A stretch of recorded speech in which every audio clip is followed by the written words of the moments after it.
आत्मा की खोज, स्वयं की पहचान, स्वरूप का भान, यही हमारे सारे जैन शासन की सारी धर्म क्रियाओं का, सारी तपश्चर्याओं का, सारी साधना का अगर कोई सार है तो खुद को जानना।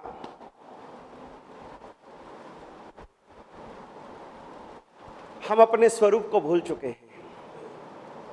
हमारी हालत कैसी है? एक बार एक जंगल में एक शेरों का झुंड रहता था। उस शेरों के झुंड में एक शेरनी जो गर्भवती थी, और वह शेरनी एक दिन जंगल में से चलती चलती चलती जंगल की सीमा को पार करके और एक गांव और नगर से पहले एक खुले स्थान पर पहुंच गई, और अचानक उसको पीड़ा होने लगी, प्रसव की पीड़ा होने लगी, और शेरनी ने उस स्थान के ऊपर में एक बच्चे को जन्म दिया, और उस नवजात शेर को, बच्चे को जन्म दे करके और वो शेरनी मर गई। अब वो शेरनी मरी पड़ी है और बाजू में छोटा सा नवजात बच्चा बैठा हुआ है। इतने में बाजू के गांव से एक गडरिया अपनी भेड़ों को, बकरियों को चराने के लिए वो जंगल की ओर ले जा रहा था। जैसे गडरिया उसके पास में से गुजरा, देखा कि शेरनी मरी पड़ी है और शेरनी के पास में एक छोटा सा नवजात शावक, एक शेर का बच्चा बैठा है। मर जाएगा बेचारा, कोई उठा के ले जाएगा जानवर। शेर का बच्चा है, छोटा है, इसको क्यों ना मैं अपने साथ ही ले चलूं। तो उस गडरिये ने उस शेर के बच्चे को उठाया और अपने पास साथ में ले आया। अब उसको वो दूध पिलाता है, उसका पालन पोषण करता है, और वह शेर के बच्चे को भी भेड़ और बकरियों के बीच में छोड़ देता है। अब वो जो शेर का बच्चा था वो भेड़ और बकरियों के बीच में रह करके उनके जैसे ही चलता है, उनके जैसे ही चरने जाता है, उनके जैसे ही पानी पीता है, उनके जैसे ही मैं करके मिमियाता है। इसी तरह से उसकी जीवनचर्या हो गई। अब वो भेड़ और बकरियों के बीच में ही घूमने लगा। वो शेर के बच्चा भेड़ और बकरियों के बीच में रह करके वो भेड़ और बकरी ही बन गया। एक दिन वो गडरिया अपने भेड़ बकरियों को लेकर के और जंगल की तरफ जा रहा था, और दूर से एक चोटी से एक शेर ने देखा इतनी सारी भेड़ बकरियों को, और जोर से गरज की उसने। जैसे ही शेर की गर्जना सुनी, सारी बकरियां भागी, सारी भेड़ें भागी, और वो जो शेर का बच्चा 1 साल का हो गया था वो भी भागने लगा। वो शेर देखता है कि अरे भेड़ और बकरियां भागे वो तो समझ में आता है, लेकिन ये शेर क्यों भाग रहे? इस शेर को क्या हुआ? ये तो मेरी जाति का है, ये तो पराक्रमी है, ये तो साहसी है, ये क्यों भाग रहा है? और उसने ऊपर से दौड़ लगाई और शेर भागा भागा आया और आकर के उस छोटे 1 साल का जो शेर था उसको रोक लिया। वो बेचारा थर थर कांपने लगा।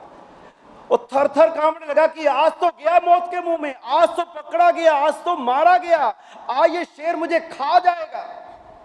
लेकिन शेर विचार करता है कि अरे भाई ये किनके बीच में घूम रहे हैं?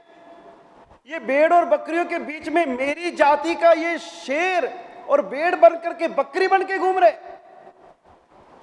और शेर समझ जाता है कि ये जो शेर है ये अपना स्वरूप भूल गया है, ये अपनी शक्तियां भूल गया है, ये अपने साहस को भूल गया है।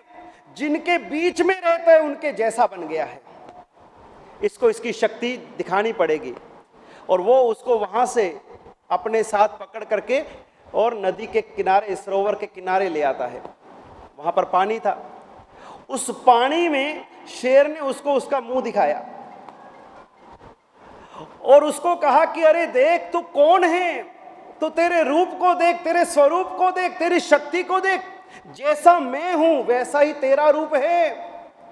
जैसे मेरे दांत हैं वैसे तेरे दांत हैं, जैसा मेरा मुंह है वैसे तेरा मुंह है, जैसे मेरी गर्जना है वैसे तेरी गर्जना है, तू भी जोर से सिंह गर्जना कर। और शेर ने जोर से सिंह गर्जना करी और उस छोटे से बच्चे ने देखा कि अरे मेरा और इसका रूप तो एक जैसा है, मैं भी इसके जैसा लगता हूं। तो उसके साथ ही उसने भी भीतर से जैसे ही आवाज निकाली तो उसमें से भी वैसे ही सिंह गर्जना निकली। और उसी समय उसको भान हो गया कि मैं ना कोई भेड़ हूं, मैं ना कोई बकरी हूं, मैं कौन हूं? मैं शेर हूं, मैं शेर का बच्चा, मैं भी शेर हूं, मैं भी साहसी हूं, मैं भी पराक्रमी हूं। और उसका जो भ्रम था वो टूट गया और वो भेड़ बकरियों के बीच रहने वाला शेर का बच्चा वो अब शेर बन गया। कब बना? जब उसको उसके स्वरूप का भान हुआ। हम लोग किनके बीच रह रहे हैं? हम भी सांसारिक भेड़ बकरियों के बीच ही रह रहे हैं और हमारा स्वरूप है परमात्मा का।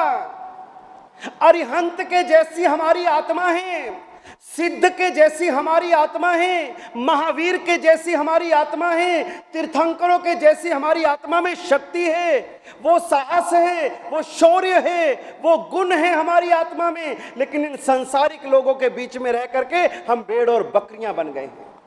हम अपने स्वरूप को भूल गए, अपनी शक्तियों को भूल गए और इसीलिए हम बार बार परमात्मा का दर्शन करने जाते हैं, इसलिए बार बार जिनवाणी का श्रवण करते हैं कि हमें हमारे स्वरूप का बोध हो। हम कौन हैं? हम परमात्मा हैं। हमारी आत्मा कोई सामान्य आत्मा नहीं है। हमें अपनी आत्मा का बोध नहीं है। हम भटके पड़े हैं, भ्रमित हो रखे हैं। और जिस दिन परमात्मा को देख करके लगेगा प्रभु ये जो सामने बैठे हैं ये और कोई नहीं, ये मेरा ही आत्मा का चित्र है, ये मेरा ही स्वरूप है। और जब परमात्मा के दर्शन करो ना तो उस समय एक बात परमात्मा से कहना, प्रभु मैं तेरा पास्ट काल, प्रभु तेरा भूतकाल हूं मैं और मेरा फ्यूचर काल है तू। मैं तेरा भूतकाल, तू मेरा फ्यूचर काल, क्योंकि मुझे तेरे जैसा बनना है।